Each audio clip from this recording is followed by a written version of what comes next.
मी बऱ्याच वेळा ना नोटीस केलंय, की माझ्यासारख्याच नवीन यूट्यूबर्स मैत्रिणी आहेत, ही एक चूक करतात.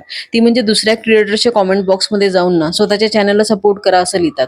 पण मैत्रिणींनो, खरंच असं काही करायची गरज नाही. कारण ते प्रोफेशनल सुद्धा नाहीये आणि त्याच्यामुळे तुमची इमेज सुद्धा खराब होते. YouTube अल्गोरिदमला सुद्धा अशा कमेंट्स आवडत नाहीत. सहसा अशा कमेंट्सला कोणी रिप्लाय सुद्धा देत नाही. आणि जर तुम्हाला टाकायचंच असेल कमेंट्स, तर माहितीपूर्ण कमेंट करा. आणि खरंच म्हणजे फक्त भरपूर पैसा मिळणार आहे हे डोक्यात ठेवून काहीच करू नका.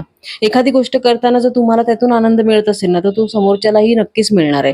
त्याच्यामुळे मग नंतर सबस्क्राईब करा असं तुम्हाला सांगायचीही गरज पडणार नाही. काही मेहनत न घेता यश कोणालाच मिळत नाही आणि भरपूर मेहनत घेऊन मिळालेलं यश, त्याचा आनंद मोजताच येणार नाही. माझ्याकडनं तुम्हाला हीच टिप आहे, की तुमचा चॅनल जर तुम्ही सुरू केला असेल ना, तर तुमच्या फॅमिली मेंबर्सला कळू द्यात आणि त्याच्यानंतर हळू ना कुठून तरी ते नातेवाईकांना कळणारच आहे. पण तोवर तुम्ही प्रयत्न करून करून तुमची प्रगती केलेली असेल. हे माझे अनुभव आहेत. कारण एखाद्या नवीन गोष्टीची सुरुवात करताना दडपण हे येतच.